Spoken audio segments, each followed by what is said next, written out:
Part 2. Part 2 Yeah. of our ZPlatt Fireside chat with Keith Letky. So, we were talking about, before the camera battery died, what hip-hop song defines Keith's work ethic, and he's had a little bit more time to think about that. So, And I really don't even have a better answer necessarily. It's very complicated. I mean, I'm tempted to say something like Nas's "Life's a Bitch." You know, the chorus is "Life's a bitch and then you die. That's why we get high, 'cause you never know when you're gonna go." But that's kind of like kitschy and trite to me. But I mean, there's a lot of hip hop I listen to that a lot of people haven't listened to, because it's not mainstream. A lot of stuff I listen to is like, I mean, for example, Homebrew Crew, which is out of New Zealand.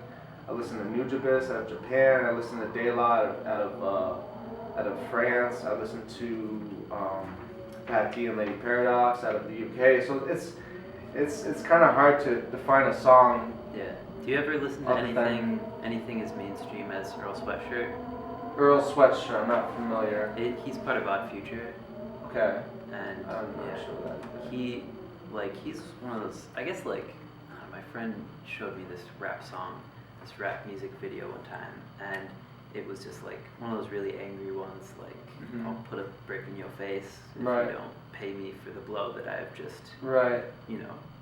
Well, that's the thing, like, that kind of hip-hop doesn't appeal to me. Yeah, I wouldn't even call that hip-hop to a certain extent. I'd call that rap, which I don't want to hate on, because, I mean, that is an element of hip-hop, but, I mean, I really like the constructive rap. Like, it's about overcoming, it's about perseverance, it's about enjoying and indulging in your craft as hip-hop, whether it's a lyricist or a graffiti artist, or whether it's a DJ or an MC. I mean, it's really an alternative to violence, and like, that's, to me, is what hip-hop is all about. And what you see on MTV or whatever, on the radio, like, that's, to me, that's really almost perpetuating like a really negative aspect of it, like where the record companies have almost redirected it to make it profitable to I don't know, like the suburban white kids or whomever, really. I mean, it's a really kind of sordid path that I'm not really a fan of. But I like it. I mean, that's why I think it's good to, especially with rap and hip hop, to listen outside of the mainstream. I mean, because it's really like a worldwide phenomenon. I mean, it's going on everywhere. Like I said, like there's shit going on in Japan. There's a lot of Japanese hip hop producers that are phenomenal. Then there's it's going on in the UK, it's going on in France and Germany, it's going on in New Zealand, it's in Australia. I mean, it's like a worldwide phenomenon. It's like it's become this really big underground form of expression, which I think is really overlooked a lot in academia, and I feel like it deserves a lot of attention, because it is really it's a force to be reckoned with, so to speak. It's something that deserves some attention. But the thing is, all that people really are exposed to is what's on the radio, what's on the billboards, and it's really a tragedy for me, because I have, like, you know, a vested interest in terms of, you know, it's something I really care about, and it's something I like to see. But it's just when I log on to Facebook or whatever, and I see people like posting videos of, I'm not gonna listen to names because I don't want to hate on anybody, but I see them and it's just kind of I mean, to a certain extent, it's kind of snobbery in a way on my part. You know, it's just like, what is good art, what is high art, low art, whatever. But it's you know, it really is complicated. But I think I don't know. I know what I think. There's just not enough time. Well, I have another question that may lead to a worldly discussion. Right. Which is, if you had the chance to solve world hunger, or have an endless supply of candy, what kind of candy would you get? What kind of candy would I get? What?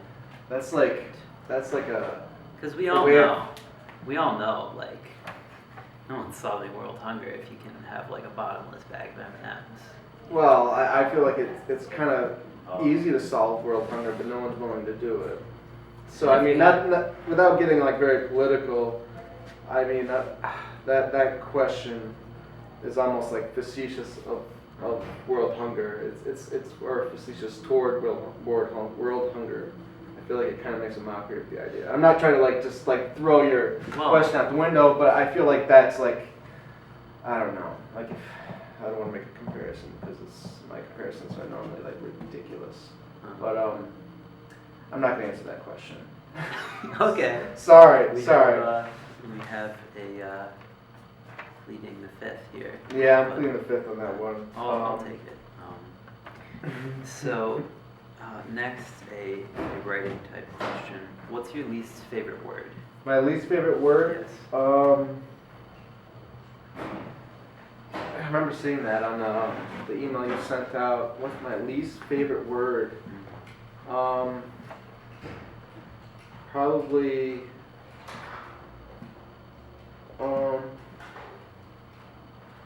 Least favorite word.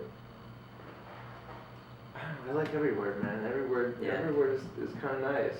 Well, there are words out there that just do you have an example of what? I mean, it could be something just.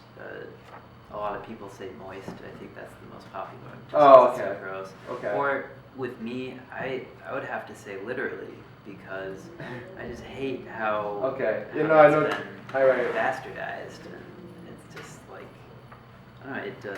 They've changed the meaning in the dictionary because people just use it so casually now. Right. So now it's just like an intensifier, and that's just bugs me. But it can be something. I got a word. Yeah. It's I was actually a good friend of mine is visiting me from Minnesota at the moment, and I forgot we were looking at the soap by the our kitchen sink, my kitchen sink. Right. And it's just this like pump to foam or something like that. He says to me, he's like, you know what? Well, I hate that word pump. It just like has such a weird. I don't know. I'm like, oh, it's like you just think like this pornographic kind of connotation, and I'm and that was like our pre-breakfast talk was talking about how pornographic the word pump has become. So he was just like, yeah, I hate that word. So I guess at the current moment, I mean, it's probably pump.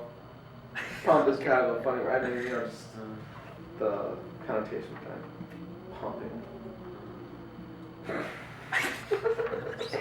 So, we might have covered this next one, but what motivates you as a writer?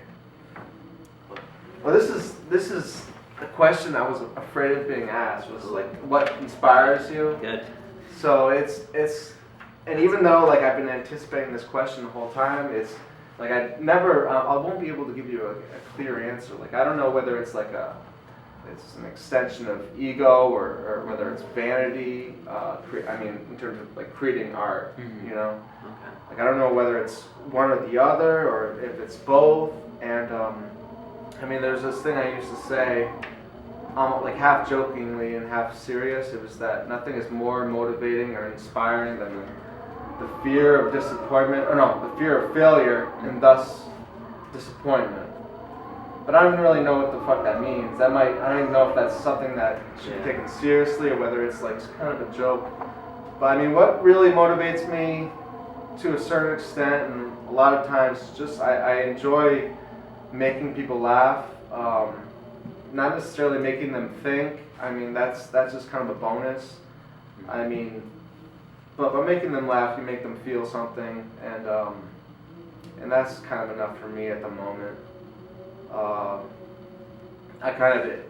think it's a character flaw as well as it is like a kind of a positive thing. But I'm just making a joke out of almost everything, because I mean, a lot of shit is really silly to me.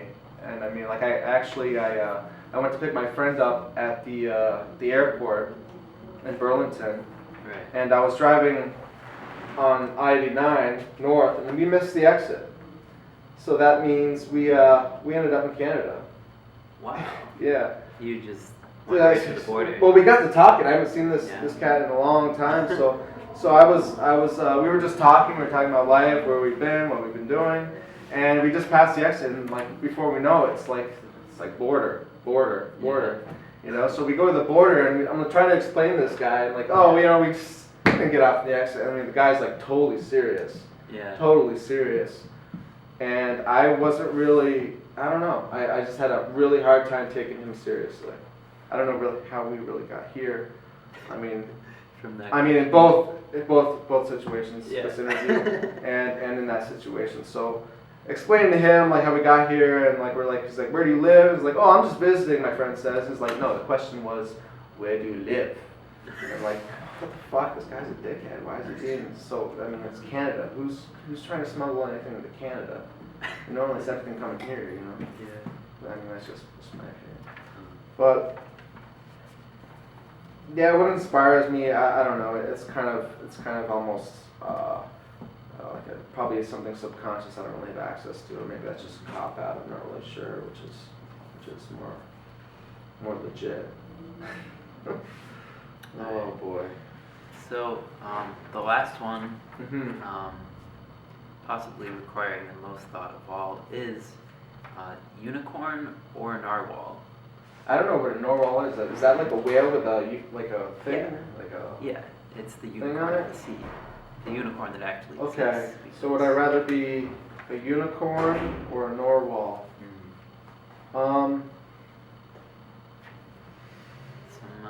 Probably a narwhal. Narwhal. Yeah, I mean, I know what it's like to be terrestrial. I'd like to see what it's like underground. I mean, not underground, underwater rather. And that's where it's headed, because once everything melts, we'll be down there in the sea. Oh, I can't wait. Yeah. Wait. Oh, yeah. Hope it happens in my lifetime. Alright, so Keith Letky, he will see you in the ocean. Wait a minute. Well, are we gonna correct the questions I had before? Oh yeah. Oh yeah. Correction. Okay. This is the I'm face not of a the tiger interview. at all. Not I'm a tiger. bear. I'm a bear because I like their schedule. First of all, Yep. I like the hibernation sequence. I like the fact that they eat fermented fruit, and they eat the mushrooms that you're not supposed to eat, but they eat it. So I like that. And then the other question was, who would I have a drink with? And your I answer said was it was Hemingway with a Jack and Coke. Okay. Fuck that. I wouldn't do that. Okay. I would not have a drink at all. I would play tennis with David Foster Wallace, and there would be no conversation involved. It would just be playing tennis. Oh, nice. That would be it. I know that he wouldn't really want to talk to me, and I wouldn't want to ask him anything. I would just like to be able to play tennis with him. I mean, I'm not really good at tennis, but it'd be cool to get schooled by him. There's another question too somewhere. Okay. Oh, my superpower. My Yeah. superpower would be sorry about this. No It problem. would either be being able to like be deaf voluntarily or be blind voluntarily. What's that movie with the guy, the black guy that Right. he had MS really bad, and then there's a white guy. One of them was deaf, one of them was blind, and they were like a team. I feel like That would be cool, I think. you have that power though, like if you just want to go to the hardware store and get those muffs, Right. and then, blindfold. Right. Yeah, I suppose. These I are suppose. things you have access to. But it'd just be cool to be like, I can't hear you, man, or I can't see you. What's up? But then who, like, how do I know that you have your power turned on? And then, Well, you don't. That's why it's a power. It's a power over you. well, you can just tell people this. You can Yeah, say, I can yeah. turn off my hearing voluntarily. Yeah, you can, but I don't know. It'd be kind of. Just to have, like, It'd take away the fun, I guess, of it. yeah. I guess if it's really that fun. I don't know if it's really fun or anything. Well, But before I said something about like telepathy, being able to hear everything, but Yeah. then I got to thinking, I'm like, that would be ugly oh yeah. and not very fun. Uh-huh. So then I kind of thought the opposite. It'd be cool if you could just like shut everything off. You could be like a Beethoven 1 second, Uh-huh. or you could be a Milton, or it could be a Helen Keller. You could be both at once. I mean, that's pretty sick. Yeah. You would have had. I'm not trying to like make a mockery of those No, disabilities, but I mean, you would have still had the experience of being able to Right. hear it and see. So well, they say like a bit different. if you're like trying to imagine what it's like to be blind, it's like, can you imagine, especially if you've never been able to see, they say, you would say, well, I would say, that it's like, imagine being able to see with your elbow. Like it's that distant of for perception, for people that can't see or have never been able to see. It's like, can you imagine being able to see out of your elbow? Like if you had an eye or something like that. So, yeah. So, Well, sorry about that. That well, kind I of mean, made it longer. the record needs to be straight. It needs to be, because Yeah. yeah. And So we're gonna put the fire out on the ZPlatt fire. Well, yeah, yep. And congratulations again. thank you very much.